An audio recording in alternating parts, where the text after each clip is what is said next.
So we've all heard the stories or seen it in real time. The people that are in this world that have millions or billions of dollars and are still unhappy, and even like in the case of like Steve Jobs, for example, put in all that ruthless work and only ended up passing away without even being able to enjoy any of his wealth. And once again, why am I bringing this up?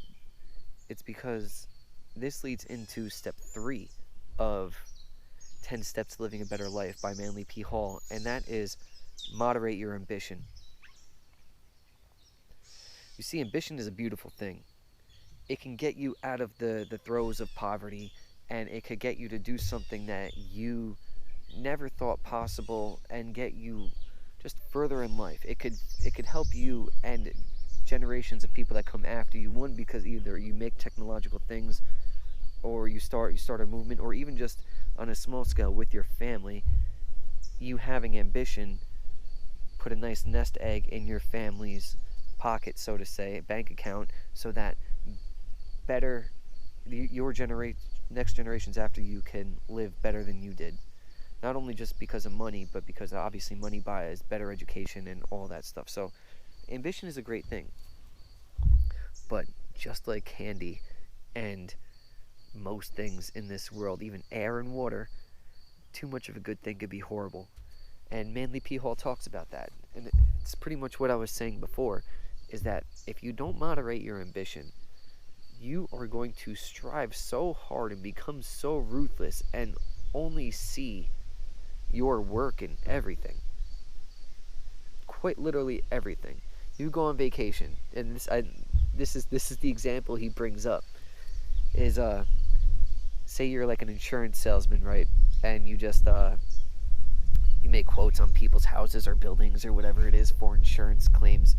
Guy worked 50 plus hours a week for 20 something years, finally gets a vacation. He goes on vacation, comes back. Friends are just like, "Oh, hey man, how was the vacation?" He was like, "Well, those buildings over there, they're crazy. They're not up to code. They're all fire hazards, da da da. It's just going nuts." And it's like, bro, but you just went to Tahiti, just as a random example. Tahiti on vacation. Did you not see any nice beaches? Did you not see any beautiful women? Did you not see any crazy sights? Anything? Did you not learn anything about the culture? No. You just cared about the facts that the buildings weren't up to code and that they were fire hazards, and you would never insure those in your company. That's like ambition. Even though that guy didn't really make like millions and billions of dollars, that guy took it too far. His ambition was trapped up in his work. And you don't want to be that.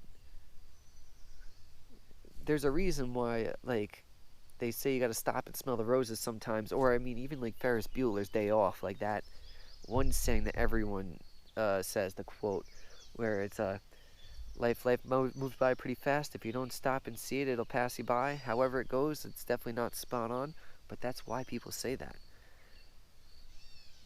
It's a warning against letting your ambition be too big, and that's not to say to not have ambition, because ambition is great, but too much of it will completely destroy you, and you will go through life acquiring more wealth, acquiring more of this, acquiring more of that, just getting more and more and more, and hoarding it like a dragon with a vault full of gold. And then to what? Like, because unfortunately you don't live as long as dragons do. None of us do. And you will reach the end of your life and then realize all of it was for nothing.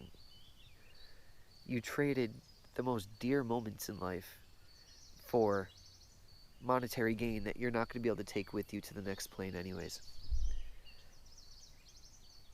And honestly, I feel like that's just all I can say about this, because that was pretty clear and cut forward. So this one's going to be a short one.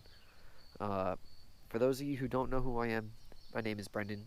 This is the Lost Tribe. This channel is here to elevate your mind, make you think in a different way, so that you can better yourself in this world.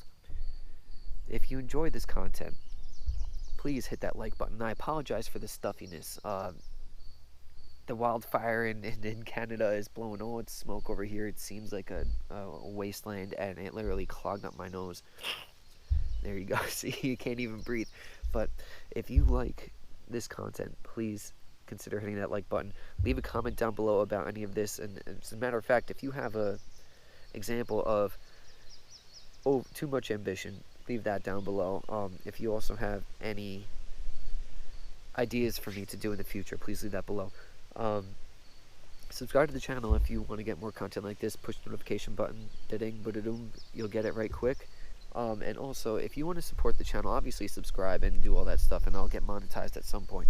But if you want to give me like a tip, quote unquote, at this point in time, I will leave a link in the description down below or in a pinned comment for my dystopian thriller fiction novel called The Phoenix and the Flames.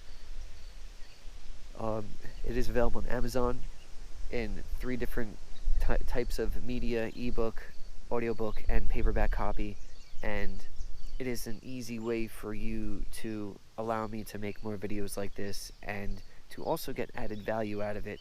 But it's okay if you don't, because I know most people don't read nowadays, but that's what the audiobook's for. Hey.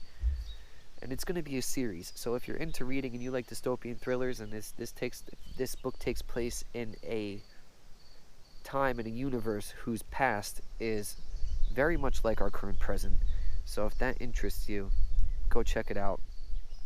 And yeah, and if you want to be one of my first faithful few buyers of that book, then definitely get some pre-releases for the next one coming out. But enough of me gabbing. I probably got to get out of here because this is probably not good for my health to be outside. Once again, my name is Brennan. This is The Lost Tribe. Peace out.